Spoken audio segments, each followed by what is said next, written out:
past, I've talked about people being fooled into voting against their own interests. It's never been quite as irrational and radicalized as it is these days, though. When polled, Republican voters aren't worried about policy or inflation or Medicare or rights or freedoms or any way that the country is governed at all.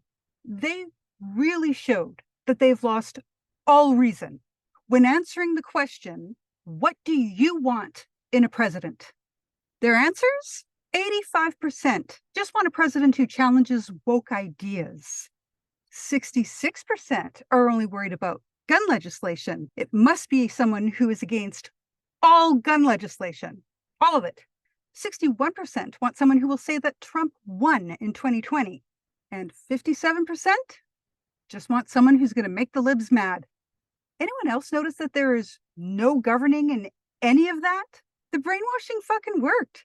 If you take a look at the actual policies that Republicans are writing right now, they're not good for any of us, including the Republican voters. But the Republican voters have been basically distracted with all these made up enemies. The cult mindset is clear with these numbers. I guarantee you that none of these Republican voters have actually paid any attention to what the Republicans are putting down on paper and saying on the floor and how it will affect them. Planning on receiving your Social Security in the next few years? Better add a few years to that, as part of their budget is to raise the age of eligibility.